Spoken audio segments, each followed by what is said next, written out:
ద్వితీయోపదేశ కాండంలో రాయబడి ఉంది, మీరేం పెద్ద గొప్ప కాదు, కొంతమంది కావాలని నేను ఎన్నుకున్నా, స్వక్రియ జనముగా నేను ఎన్నుకున్నా. అంతేగాని మీరేం గొప్ప వాళ్ళేం కాదు, మీరు దేవుడికి ఏం గొప్ప వాళ్ళ, మీరా దేవుడి కంటే గొప్ప వాళ్ళ. నీకు ఒక దాన్ని ఏమంటారు, మెమరీ పవర్ తగ్గించేసింది, పిచ్చోడు మాట రోడ్లు తిరిగేవాడు. పాస్టర్ కూడా అప్పుడు పాస్టర్ అని చెప్పుకుంటావా? దేవుడు గిఫ్ట్ ఇచ్చాడు నీకు, అది వదిలేసి మనం వీళ్ళు పుట్టుకుంటున్నాం భూమి కోసమో.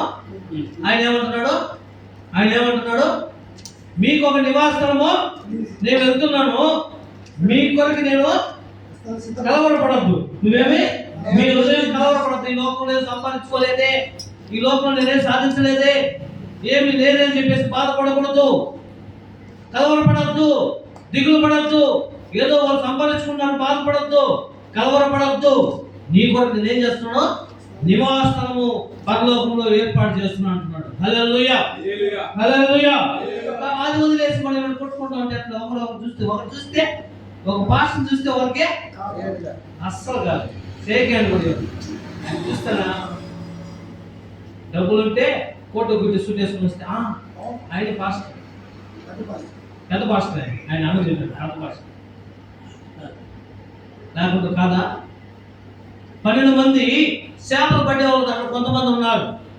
కొంతమంది ట్యాక్స్ వసూలు చేసే మత్తాయి ట్యాక్స్ లీడర్ కలెక్టర్ ఆయన వదిలేసి వచ్చినాడు.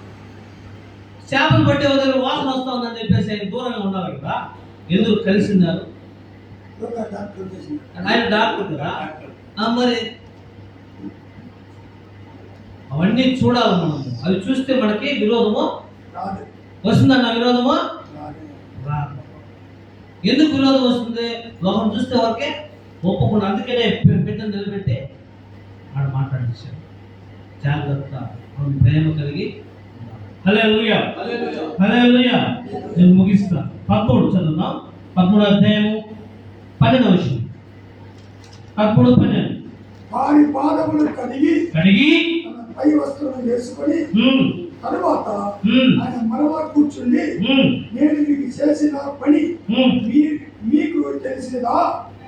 బోధకుడైన ప్రభువైన మీరు నన్ను పిలుచుచున్నారు. నేను బోధకుడును ప్రభువును కనుక మీరిట్లు న్యాయమే. కాబట్టి ప్రభువును బోధకుడు నేను ఈ పాదములు కడిగినట్లుగా మీరును ఒకరి పాదములు ఒకరు కడగవలసినదే. ఎంత స్పష్టంగా రాయబడింది. హల్లెలూయా, హల్లెలూయా.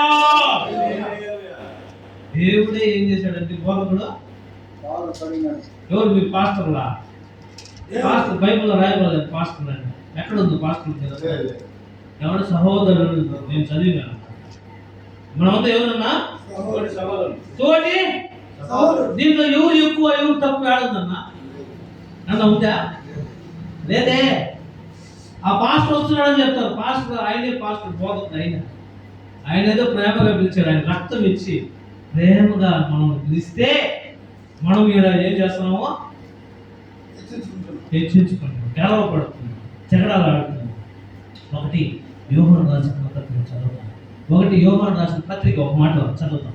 ఒకే మాట చదివి మళ్ళీ ఇంటికి వస్తాం. యోహాను రాసిన మొదటి పత్రిక 2వ అధ్యాయము 15-16 చదువుతాం.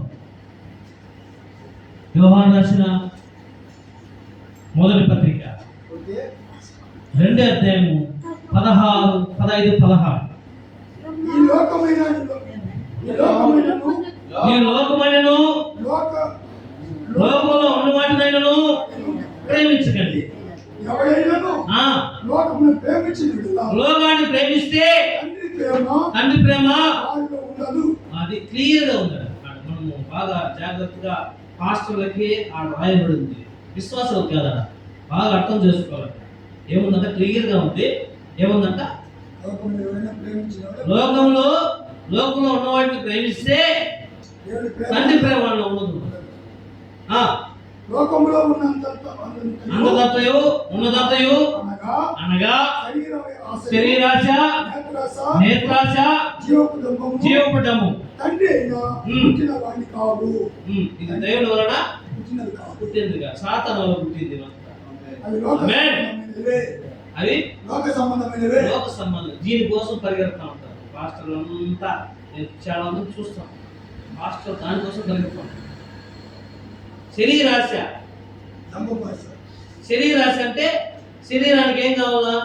మంచి బట్టలు, మంచి ఆహారం కావాలని సంపాదించుకోవాలి. దేవుని కోసం సంపాదించుకోవాలని ఏం చేస్తాడో తప్పులు చేసుకుంటా ఉంటాడు. నేత్రాశ, చూసిందంతా కావాలా? నాకు కావాలి, చూసిందంతా నాకు కావాలి. జీవపుటము అంటే ఇవి రెండు వచ్చినాక గర్వం వచ్చేసింది. జీవపుటము అంటే గర్వం. వాడంతా ఎంత, ఆ పాస్ట్ అంతా ఎంత, ఈ పాస్ట్ అంతా ఎంత, గర్వం. ఎందుకు? డబ్బు వచ్చేసింది, అధికారం వచ్చేసింది, ఇంకేముంది? గర్వం వచ్చేసింది. అప్పుడు ఏమవుతుంది? నా స్టేటస్ ఎంత, నేను ఏం చదువుతాను తెలుసునా? రే పిచ్చోడా, ఆయన చదవకుండా చదివినావు, లేకపోతే నేను ఆడుంటావు. పిచ్చోడా ఇట్టుంటావు, రోడ్లో తిరుగుతా. ఆయన ఏదో మనకి ఏమొచ్చాడో ఉచితంగా ఇచ్చాడు. హల్లెలూయా, హల్లెలూయా. ఉచితంగా ఇచ్చింది తీసుకొని మనం ఏం చేస్తాం? గర్వ వేరుతాం. ఉచితంగా తీసుకొని నేనే గొప్ప, నేనే గొప్ప అని చెప్తూ గర్వ వేరుతూ ఉంటాడు. చదువు, నేను ఒక మాట ఆడ వదిలేసి వచ్చాను కదా, 13 చదువుదాం. ఆయన ఏం చేశాడంట?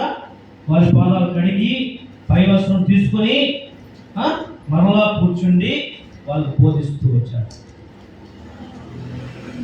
పాదాలు కడిగాడంట. ఎంత దేవుడే ఉందా! ఆయన దిగి వచ్చి పాదాలు కడిగితే మన వాళ్ళకి రెస్పెక్ట్. అయ్యా ప్రెసిడెంట్ వీళ్ళు ఏమనుకుంటారు తెలుసా? మనోళ్ళు గారు చెప్తున్నా, ఈ బైబిల్ చదివిన వాళ్ళైతే గౌరవంగా రెస్పెక్ట్ ఇస్తారు. ఈ బైబిల్ సరిగ్గా చదవడం ఏమంటారంటే, వాడు పట్టుకుంటే పెడుతున్నాడు, లోగి పెట్టాడంటే వాడు పట్టుకున్నాడు, మనకు కూడా తక్కువ అనుకొని కేర్లెస్గా అటంటాడు. ఎందుకు వందనాలు? పరలోకంలో దేవుడు కూడా మన సర్టిఫికేట్ చేసిన దానికి ఆయన అందరికి వంగి నమస్కారం చేసి, రండి నాయన నా కుమారులు రండి, ఆయన దేవుడే పెద్ద దేవుడే చెప్తే వీళ్ళుంటే పాస్టర్లు ఏమంటారంటే వందనాలు చెప్తే కేర్లెస్గా చూస్తాము. ఎవరు వందనాలు పెట్టండి, ఎంత బ్రష్లుగా ఉన్నాం కదా మనం. అందుకని గౌరవించండి, వందనాలు చెప్పండి. ప్రతి వారికి ఏం చేయాలా? వందనాలు చెప్పుకోండి. ఒకరొకరు ఏం చేసుకోవాలా? చెప్పుకోండి, వందనాలు చెప్పుకోండి. అది చెప్పకుండా మనం బ్రష్లు కాకుండా ఉండాలి. ఎందుకంటే మనం పరలోకానికి వెళ్ళాలి కదా. జాగ్రత్త, జాగ్రత్త. ప్రార్థన చేసుకున్నాం. ఆయన తెలుసుకుందా పోతాడా పాదరా అడుగు. హల్లెలూయా, హల్లెలూయా.